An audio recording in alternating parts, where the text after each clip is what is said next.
Good morning, dear students. How are you? We hope all of you are fit and fine and enjoying our lecture series. बेटा हम dual nature of matter and radiation chapter पढ़ रहे हैं 12th physics का, और ये इस chapter में बेटा हम फोटो इलेक्ट्रिक इफेक्ट है वो कंप्लीट कर चुके हैं। देखिए बेटा, जब हमने टॉपिक स्टार्ट किया था तो हमें क्या स्टार्ट करना था? हम ये देखने चले थे ड्यूल नेचर ऑफ मैटर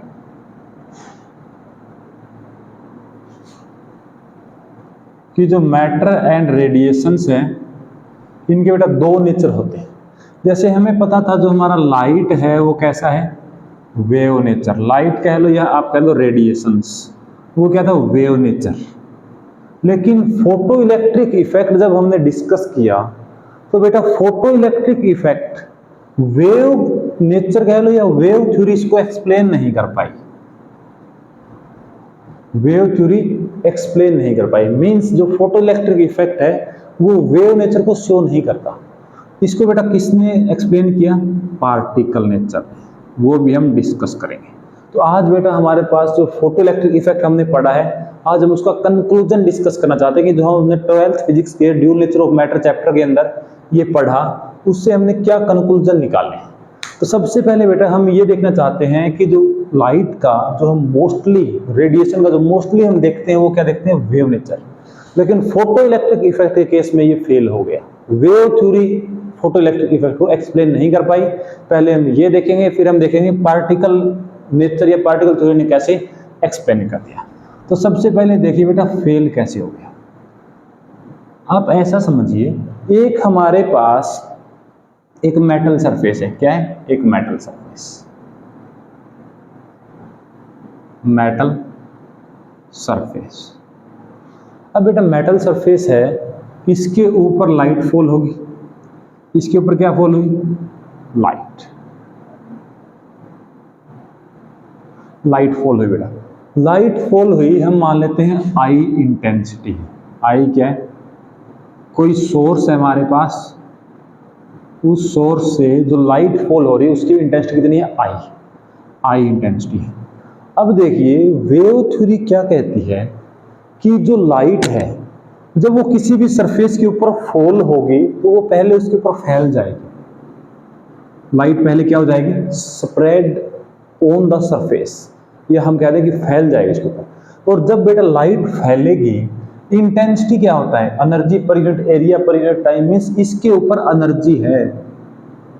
और जो बेटा एनर्जी है वो फैल रही है, तो जो इसके आसपास के इलेक्ट्रॉन्स होंगे उनको कुछ एनर्जी मिल रही है। क्या हो रहा है? जब इंटेंसिटी किसी भी इंटेंसिटी की लाइट फॉल हो रही है तो जो रेडिएशन लाइट फॉल हुई वो सरफेस के ऊपर फैल जाएगी। सरफेस के ऊपर लाइट फैल गई तो सरफेस के आसपास जो इलेक्ट्रॉन्स है उनको बेटा एनर्जी मिलेगी और वो एनर्जी लेकर बाहर भाग जाएंगे, जिनको हम क्या कहते आ रहे हैं? फोटो इलेक्ट्रॉन की काइनेटिक एनर्जी।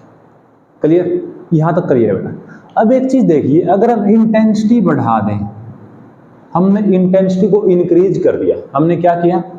इंटेंसिटी को इंक्रीज किया। इंटेंसिटी के इंक्रीज करने से बेटा जो एनर्जी फॉलिंग है वो इंक्रीज हो जाएगी। इस सरफेस के ऊपर टोटल कितना एनर्जी फॉल हो रहा है per unit area per unit time, वो इंक्रीज हो जाएगा। अगर एनर्जी इंक्रीज हो गई तो बेटा इन इलेक्ट्रॉन्स को अब ज्यादा एनर्जी मिलेगी। ज्यादा एनर्जी मिलेगी लेकिन वर्क फंक्शन तो सेम है, क्योंकि मेटल का वर्क फंक्शन क्या रहता है? कांस्टेंट। मींस ज्यादा जो एनर्जी मिली वो किस में कन्वर्ट हो गई? Kinetic energy. Means kinetic energy क्या हो गई? इंक्रीज। अगर हम वेव थ्योरी के अकॉर्डिंग देखें, किसके अकॉर्डिंग देखें? वेव थ्योरी के अकॉर्डिंग। लेकिन क्या बेटा ऐसा हो रहा है? जो हमने फोटो इलेक्ट्रिक इफेक्ट पढ़ा, क्या उसके अंदर हमारा काइनेटिक एनर्जी इंटेंसिटी पर डिपेंड कर रहा था? As in photoelectric effect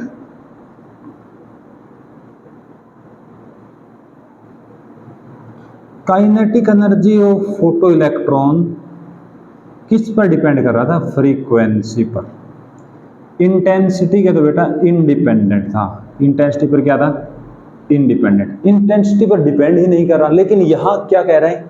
intensity बढ़ाएंगे तो फोटो इलेक्ट्रॉन की काइनेटिक एनर्जी बढ़ेगी। इस बात को बेटा वेव थ्योरी एक्सप्लेन नहीं कर पाई। तो पहला फेलियर तो ये हो गया वेव थ्योरी का, कि wave theory kinetic energy of electron है वो इंटेंसिटी के साथ में रिलेट करता है अकॉर्डिंग टू वेव थ्योरी, लेकिन फोटो इलेक्ट्रिक इफेक्ट में हमने देखा तो ऐसा कुछ नहीं हो रहा, मीन्स वेव थ्योरी इस फैक्ट को या इस पॉइंट को एक्सप्लेन नहीं कर पाई। दूसरी चीज देखो बेटा, जब हमारे पास इसके ऊपर इंटेंसिटी फॉल हो रही है, ठीक है, हम ये कह दें इंटेंसिटी फॉल हो रही है और उसकी फ्रीक्वेंसी बहुत ही कम है, फ्रीक्वेंसी क्या है, लेस, या हम ये कह दें जो फ्रीक्वेंसी है वो लेस देन थ्रेशोल्ड फ्रीक्वेंसी। हम ये कह दें कि हमारे पास एक सोर्स है, उससे जो जिस फ्रीक्वेंसी की लाइट निकल रही है, रेडिएशन फॉल हो रही है, उसकी फ्रीक्वेंसी बहुत कम है। अगर हम बेटा इंटेंसिटी इंक्रीज करवा दें तो वेव थ्योरी के अकॉर्डिंग यहाँ पर जो लाइट जो एनर्जी फॉल हो रही है वो ज़्यादा हो रही है, क्योंकि इंटेंसिटी इंक्रीज करेंगे जो एनर्जी है इंक्रीज हो जाएगी। एनर्जी इंक्रीज हो जाएगी तो बेटा इन इलेक्ट्रॉन को इतना अमाउंट ऑफ या very sufficient amount of energy मिल जाएगी जिससे कि वो इस सरफेस को छोड़ के बाहर चले जाए। क्लियर? तो बेटा हमने इंटेंसिटी को इंक्रीज किया तो हमारे पास फोटो इलेक्ट्रिक एमिशन हो गया। कब? जब frequency less than threshold frequency है। क्या ऐसा पॉसिबल है? नहीं पॉसिबल। मीन्स इस पॉइंट को भी एक्सप्लेन नहीं कर पाई, या आप ऐसे समझे इस पॉइंट को कि हम अगर फ्रीक्वेंसी की कहीं बात ही नहीं कर रहे, हम फ्रीक्वेंसी की कहीं बात कर ही नहीं रहे, अगर हम इंटेंसिटी फॉल कराएंगे, इंटेंसिटी फॉल होगी बेटा इन इलेक्ट्रॉन को ज़्यादा एनर्जी मिलेगी, क्योंकि energy falling per unit area per unit time is increasing. Energy increase होगी तो इनको एनर्जी मिलेगी और ये बाहर निकल जाएंगे। अब इस केस में फ्रीक्वेंसी का तो बेटा कोई जिक्र ही नहीं हुआ, मीन्स फ्रीक्वेंसी चाहे कम हो चाहे फ्रीक्वेंसी ज़्यादा हो, हर केस में ये तो फोटो इलेक्ट्रिक एमिशन करा देगा। लेकिन क्या फोटो इलेक्ट्रिक एमिशन हमने पढ़ा है ऐसा होता है? फोटो इलेक्ट्रिक एमिशन में थ्रेशोल्ड फ्रीक्वेंसी पर डिपेंड करता है, अगर उससे कम फ्रीक्वेंसी की जो एनर्जी का सोर्स है तो फोटो इलेक्ट्रिक एमिशन हो ही नहीं सकता, लेकिन वेव थ्योरी के अकॉर्डिंग हो सकता है। तो वेव थ्योरी बेटा इस बात को एक्सप्लेन नहीं कर पाई। ठीक है, थर्ड पॉइंट देखिए, जब ये लाइट इसके ऊपर फॉल होगी तो ये बेटा लाइट फैल जाएगी, मीन्स जितने भी इलेक्ट्रॉन्स प्रेजेंट है सबको थोड़ा थोड़ा अमाउंट मिलेगा एनर्जी का। तो जैसे जैसे जो एनर्जी है बढ़ती जाएगी, इनको amount of energy gaining bye electron will also increase. तो उस केस के बाद बेटा इलेक्ट्रॉन बाहर निकल जाएंगे। अब इलेक्ट्रॉन बाहर निकल गए तो इलेक्ट्रॉन के बाहर निकलने से कितने टाइम में इलेक्ट्रॉन बाहर निकले बेटा? पहले फॉल हुई, स्प्रेड हुई, फिर उनको थोड़ा थोड़ा अमाउंट ऑफ एनर्जी मिला, फिर वो जाके बाहर निकले। मीन्स इस केस के अंदर हमें कुछ टाइम लग जाता है, मीन्स। लेकिन जैसा हमने पढ़ा है फोटो इलेक्ट्रिक इफेक्ट के अंदर वो इंस्टेंटेनियस प्रोसेस है, जैसे ही लाइट फॉल होगी at that instant the photo electron will be come out. तो एक बेटा इस पॉइंट को एक्सप्लेन नहीं कर पाए। तो इस वजह से जो हम पहले पढ़ते आ रहे थे कि रेडिएशन या लाइट का वेव नेचर होता है, लेकिन फोटो इलेक्ट्रिक इफेक्ट के अंदर हमने ये देखा कि ये वेव नेचर को शो नहीं कर रही। तो बेटा इन फेलियर्स के बाद अब हम डिस्कस करेंगे कि एक्सप्लेन कैसे किया गया। तो यहां से बेटा क्रिएट हुआ कि जो हमारे पास फोटो इलेक्ट्रिक इफेक्ट है वो पार्टिकल नेचर को शो करता है। किस नेचर को शो करता है? पार्टिकल नेचर को। अब बेटा पार्टिकल नेचर्स को शो करेगा तो जो हमारे पास, अब हमें क्या डिस्कस करना है? Particle nature.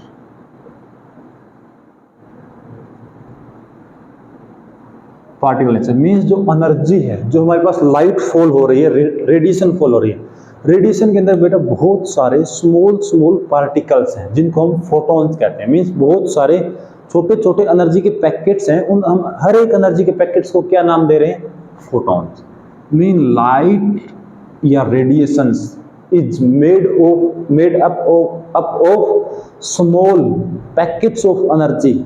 These packets of energy or these particles are called as photons. Means जो लाइट है वो फोटोन से बनी हुई है, और फोटोन्स क्या है? पार्टिकल। ठीक है बेटा, तो यहां से अब हमने लाइट को एक, लाइट के अंदर बहुत सारे फोटोन्स हैं, फोटोन्स को एक पार्टिकल माने, एक पार्टिकल एक इलेक्ट्रॉन के ऊपर फॉल हो रहा है, कंप्लीट एनर्जी उसको ट्रांसफर कर रहा है और फिर वो इलेक्ट्रॉन निकल के बाहर जा रहे हैं। अच्छा, अब बेटा हम फोटॉन्स की कुछ प्रॉपर्टीज डिस्कस करने जा रहे हैं। पहली प्रॉपर्टीज क्या है? फोटॉन्स किस स्पीड से मूव करता है? बेटा फोटॉन्स है क्या? लाइट। लाइट किस स्पीड से मूव करती है? c स्पीड से। अगर वैक्यूम की बात करें तो c स्पीड से मूव करेगी, किसी दूसरे मीडियम की बात करें तो v स्पीड से मूव करेगी। अब बेटा फोटोन की एनर्जी कितनी होती है? एनर्जी hc अपॉन लैम्डा भी लिख सकते हैं हम और h न्यू भी, और साथ में बेटा फोटोन का मोमेंटम p क्या होता है? h upon lambda. ये हम पढ़ेंगे नेक्स्ट टॉपिक में। या आप अभी के लिए इतना कर लो, E इज इक्वल टू क्या होता है?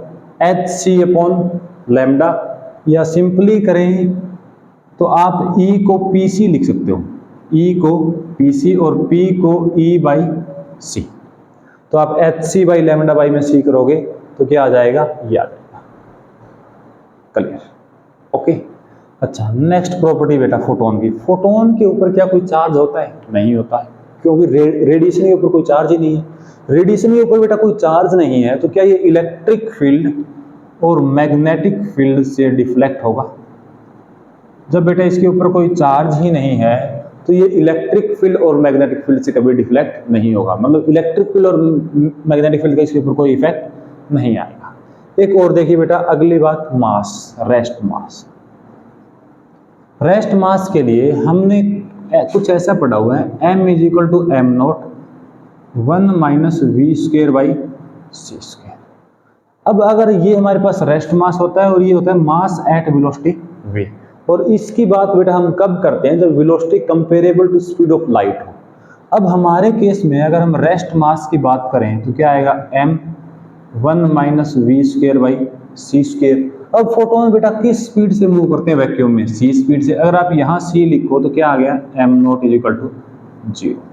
मीन्स फोटोन का जो रेस्ट मास होता है बेटा वो हमेशा क्या होता है? Equal to 0। या आप इस पॉइंट को ऐसे समझ सकते हो कि क्या बेटा फोटोन कभी रेस्ट में मिलेगा?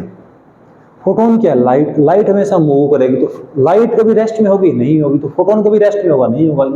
तो आप यहां से भी समझ सकते हैं कि फोटोन का रेस्ट मास क्या हुआ? 0, क्योंकि फोटोन कभी रेस्ट में होगा नहीं। तो ये बेटा पार्टिकल नेचर्स, मींस फोटोन जो लाइट है, रेडिएशन है, वो छोटे छोटे पार्टिकल से बनी हुई फोटोन्स, और फोटोन्स की ये सब properties. Okay, I hope it's fine now. चलो बेटा, अब हम ये देख लेते हैं कि हमें पता चल गया कि रेडिएशंस के दोनों नेचर होते हैं। ड्यूल नेचर मींस रेडिएशन का पार्टिकल नेचर भी है, रेडिएशन का वेव नेचर भी है। लेकिन हम देखना चाह रहे हैं कि जो हमारे डेली लाइफ में हम किस किस फिनोमिना में रेडिएशन का वेव नेचर देख पाते हैं, किन फिनोमिना में हम पार्टिकल नेचर देख पाते हैं, और किन फिनोमिना में दोनों नेचर एक साथ हम देख सकते हैं। तो उनके लिए बेटा जो हमारे पास रेडिएशंस हैं या आप कह लो लाइट है, उसका बेटा एक होता है पार्टिकल नेचर। पार्टिकल नेचर हमने कहाँ देखा? इस इफेक्ट में, फोटो इलेक्ट्रिक इफेक्ट। और एक और इफेक्ट है बेटा जिसके द्वारा हम प्रूफ कर सकते हैं कि लाइट का कैसा नेचर होता है, पार्टिकल नेचर, वो बेटा कॉम्पटन इफेक्ट। वो कौन सा इफेक्ट है? Compton effect. दूसरा लाइट का दूसरा नेचर कौन सा है? Wave nature. वेव नेचर को बेटा कैसे हम देख सकते हैं? इंटरफेरेंस और डाइफ्रैक्शन, या कुछ डिफ्रैक्शन भी बोल देते हैं इसको। ये हमने पढ़ा हुआ बेटा ऑप्टिक्स के अंदर, जो इससे पहले वाला चैप्टर है उसके अंदर। और कुछ बेटा ऐसे भी फिनोमिना है जो दोनों नेचर को शो करते हैं, बोथ नेचर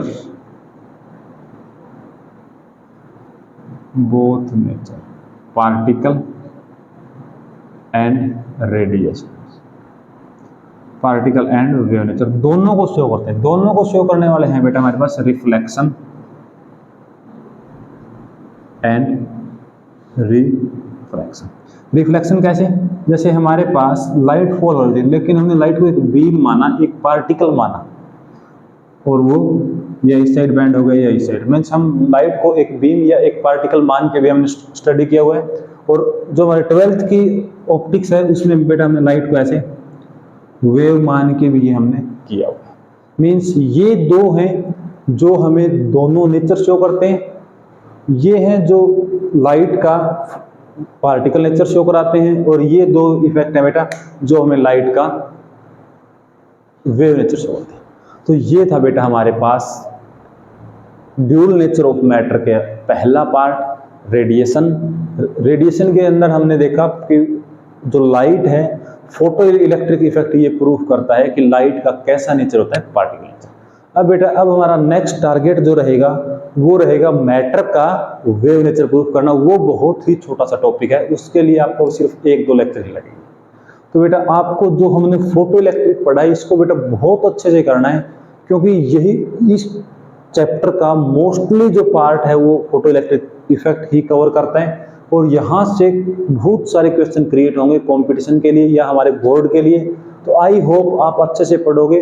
और बेटा ये टॉपिक ऐसा है कि इसमें आपके मार्क्स कटने के चांस बहुत कम है, क्योंकि सिंपल सा है, सिर्फ ग्राफ्स पढ़ने और ग्राफ से रिलेटेड न्यूमेरिकल्स।